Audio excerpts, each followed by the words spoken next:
Bien-aimés frères et sœurs, vous connaîtrez la vérité et la vérité vous affranchira. Ça, c'est pas moi qui le dis, c'est la Bible qui le dit. Mais moi, je vous dis mieux. Vous connaîtrez la vérité historique, notamment celle de vos ancêtres kémites, et vous aurez une vision globale de ce que c'est que la vraie souveraineté politique. J'ajoute, vous reviendrez à la spiritualité africaine ancestrale et vous comprendrez les enjeux de l'indépendance économique. Et pour terminer, vous accepterez votre identité culturelle kémite et vous obtiendrez deux choses. La première, c'est la paix. La seconde, c'est le développement, à une condition. L'unité de toute l'Afrique noire, l'unité de tous les Noirs du monde entier. Hotep à tous, bienvenue sur la chaîne des panafricanistes par essence, par conviction et par excellence. Celle des citoyens kémites par nécessité et obligation de combat. Nous sommes une chaîne qui n'est guidée que par nos ancêtres et rien que par les ancêtres qui appartiennent à l'égrégore du monde noir. Par conséquent, nous ne croyons en aucun Dieu venu de l'étranger. Toutefois, cette vidéo n'est aucunement destinée à inciter à la haine ou à la violence, car nous menons un combat qui est d'abord et avant tout spirituel, intellectuel et démocratique. Ensuite, il est politique, géopolitique et géostratégique contre l'impérialisme, le colonialisme, le néocolonialisme et l'endocolonial, qui sont tous qualifiés de crimes contre l'humanité. Nous menons ce combat sur la base du principe fondamental que nous avons hérité de nos ancêtres kémites, qui est celui de la Mahat, c'est-à-dire solidarité, vérité et justice. Vous êtes donc en droit de connaître la vérité, et nous avons l'obligation de vous dire la vérité, rien que la vérité, afin que justice soit rendue au continent africain. Et ça, c'est notre modeste contribution dans cette noble lutte en faveur de la souveraineté, la dignité, la solidarité et l'unité africaine. C'est exactement ça que nous appelons le panafricanisme. Bien-aimés frères et sœurs, les pays africains, le Gabon, l'Angola, le Congo, Brazzaville, le Congo, Kinshasa, s'apprête à dérouler le tapis rouge à un nain politique qui a pour nom Emmanuel Macron. Les chefs d'État africains lui donnent de l'importance. Ils veulent le ressusciter. Il est déjà mort. Hein? Je vous ai déjà dit que ce type, c'est un drogué. Ce n'est pas moi, ce sont eux-mêmes. Dans les grands milieux français, on dit qu'il est addict de la drogue. C'est-à-dire que s'il ne prend pas la drogue le matin, il ne peut pas se lever de son lit. Eh oui, il est addict. C'est-à-dire qu'il est... Et c'est normal qu'il raconte n'importe quoi. Il est perdu, il raconte n'importe quoi. Mais, vous savez, on va voir tout à l'heure, tout de suite, comment d'autres présidents le qualifient. Quelle est l'image qu'Emmanuel Macron donne dans sa politique étrangère quand il collabore, négocie avec d'autres chefs d'État? Si en Afrique, on le prend pour un demi-dieu, parce qu'il était d'abord Jupiter, il est maintenant Vulcain, mais ce n'est pas ce que l'on pense de lui ailleurs. Eh oui, ce n'est pas ce qu'on pense de lui ailleurs. Monsieur Poutine, le grand Vladimir Poutine, il dit que Macron n'est pas crédible. Non, non, non. Ça, c'est Zelensky qui dit ça. Que Macron n'est pas crédible et il perd son temps. Zelensky qui est dans les difficultés là. Zelensky qui fait une guerre par procuration.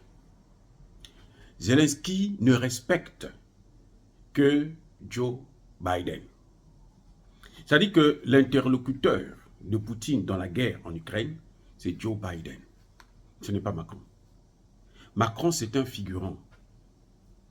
Il est là pour faire les petites besognes. C'est-à-dire que c'est un paillasson. C'est-à-dire que c'est l'homme de course, quoi. La femme de ménage des Américains et même des Allemands. Vous avez vu dernièrement pour recevoir Zelensky, qu'est-ce qu'il a fallu? Il a fait, il a invité d'urgence le chancelier allemand pour venir parler avec Zelensky. Parce que seul, il ne pouvait pas le faire. Parce que la France ne pèse plus sur l'échiquier international. La France n'est plus une puissance. La France n'a pas de parole. La France n'est plus celle de Gaulle, un autre criminel, certes, mais qui était un homme qui essaie de se battre pour donner de la valeur à son pays. Qui a chassé d'ailleurs les Américains. Les Américains avaient une base militaire en France. Hein. De Gaulle a demandé à ce que cette base-là les Américains puissent repartir. Mais lui, il fait tout ce que les Américains lui demandent de faire. C'est pour ça que Zelensky dit que il n'est pas crédible. Un coup, il veut négocier avec Poutine. Un autre coup, il veut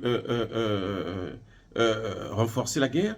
Il vous dit, oh, vous savez, l'Ukraine doit gagner la guerre, mais il ne faut pas écraser Poutine. Qui va écraser Poutine? Lui. Lui, là, il va écraser Poutine. Alors que Sarkozy, quand il est allé voir Poutine, pour lui parler des droits de l'homme, Poutine lui a dit, toi, là, ton pays, là, je peux l'occuper en quelques minutes. En peu de temps, j'occupe la France. Sarkozy est sorti de là comme s'il s'était drogué. Bon, ils sont tous des drogués d'ailleurs, mais Macron c'est le grand chef. Vous voyez, donc, en Afrique, on lui donne de l'importance, mais Zelensky, je dis, c'est rien du tout. Et il perd son temps. Ça veut dire qu'il perd même son temps en Afrique, là. Ce qu'il est en train d'aller faire, là. Il va aller convaincre Bongo, Sassou, Lorenzo, Tshisekedi. Mais les populations, ils s'en fichent éperdument. Macron n'est pas le bienvenu en Afrique. Lui qui vient pour parler des forêts, ils veulent maintenant faire de nos forêts un bien commun de l'humanité. Nous, on a protégé ces forêts-là depuis très longtemps. C'est maintenant eux qui veulent venir nous apprendre comment il faut protéger les forêts, alors qu'ils n'ont pas de forêt chez eux. Où est-ce qu'ils ont appris à protéger les forêts? Ils ont détruit l'Amazonie qui a détruit l'Amazonie. C'est bien eux, les Européens, là, et les Américains. Bref. Mais il n'y a pas que Zelensky. Mais Poutine lui-même.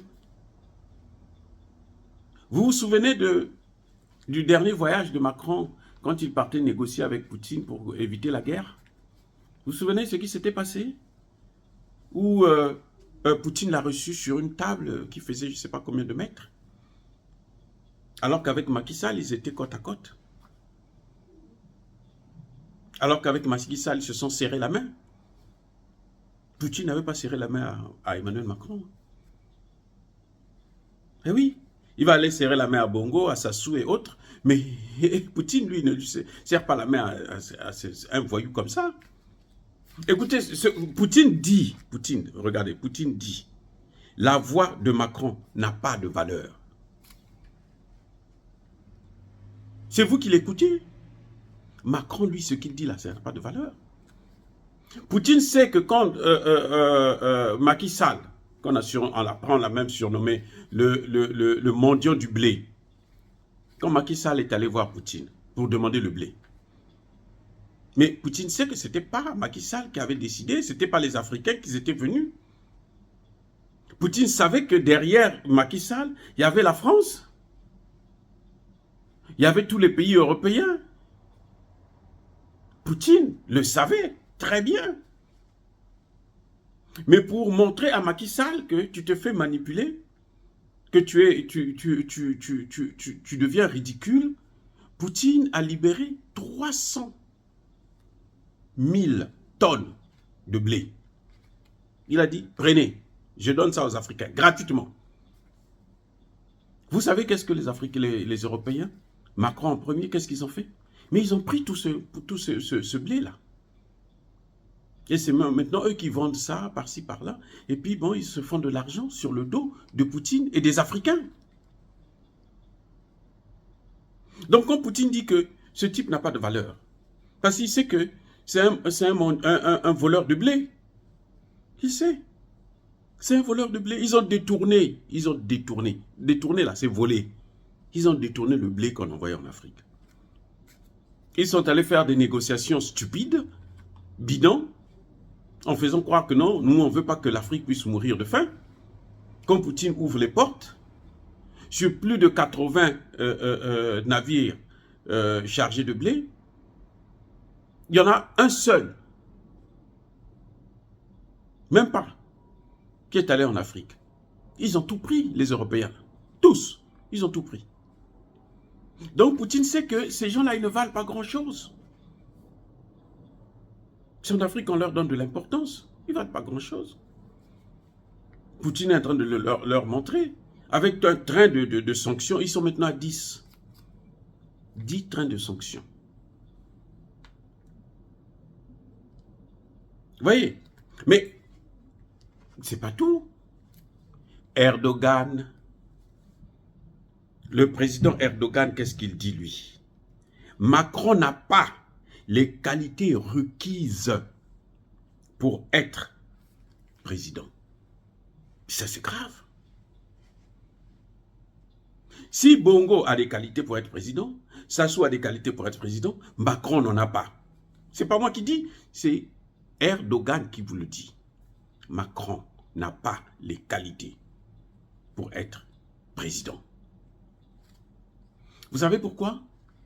Quand il a appris que Erdogan est allé en Algérie, et il a appris que Erdogan est en train d'investir en Afrique, il a commencé à insulter Erdogan comme il est en train de faire avec Poutine. Tout le temps, il s'adresse, il attaque Poutine. Non, c'est un impérialiste, c'est un colonialiste.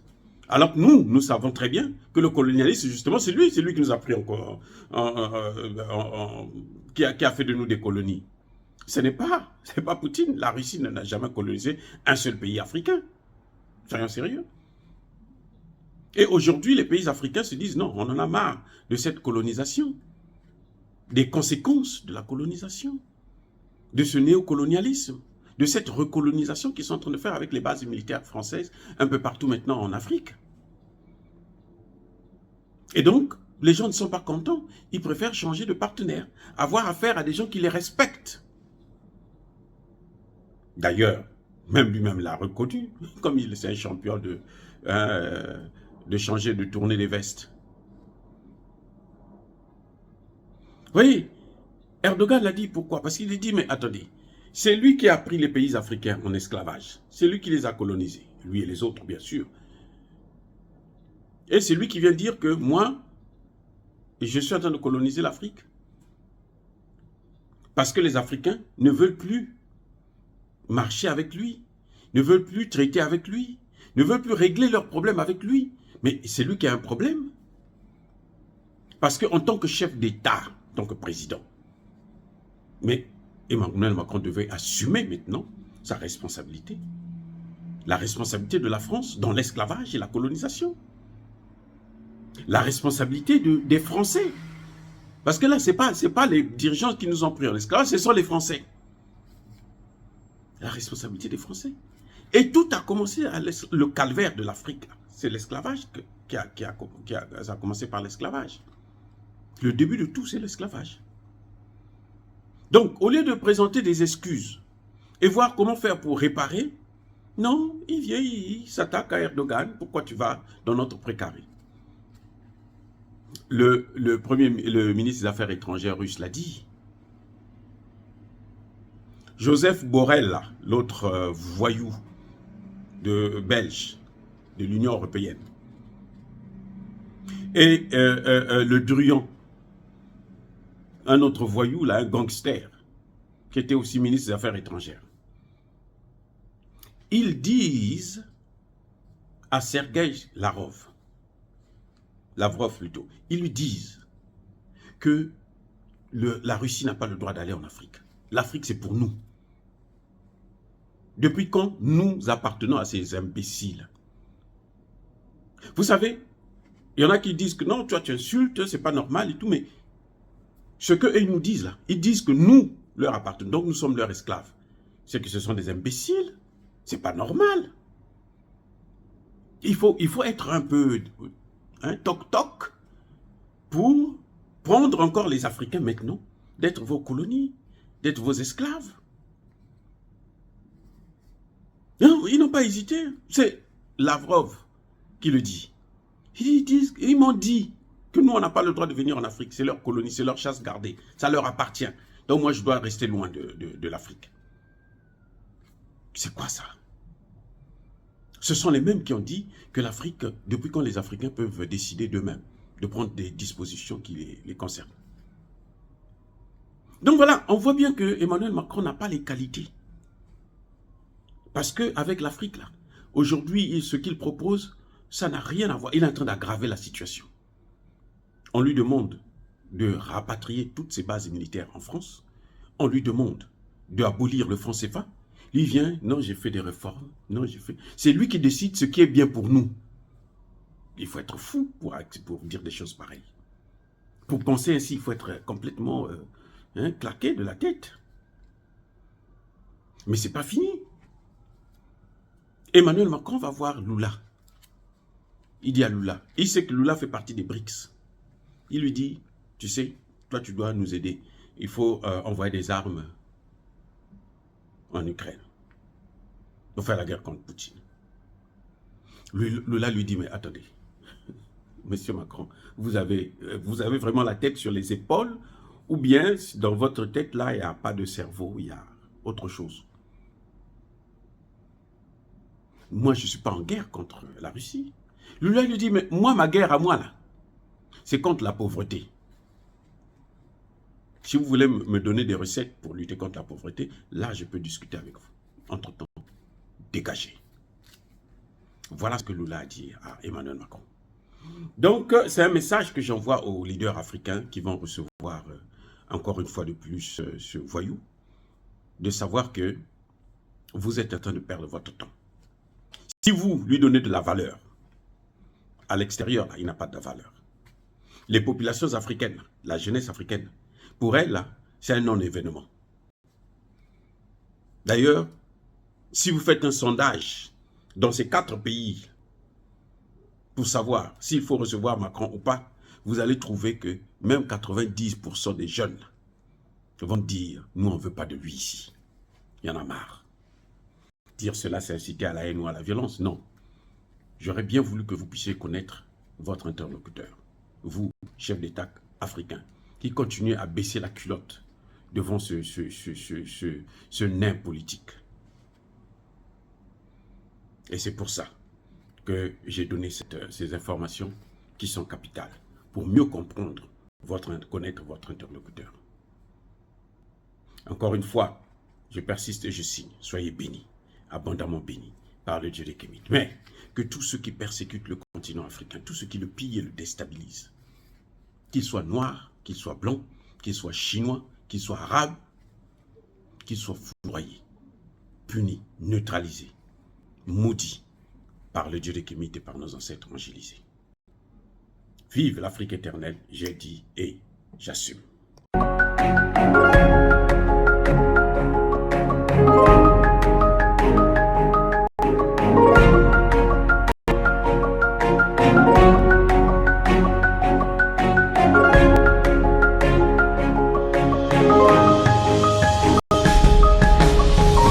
Eux, ils marchent par la foi et non par la vue.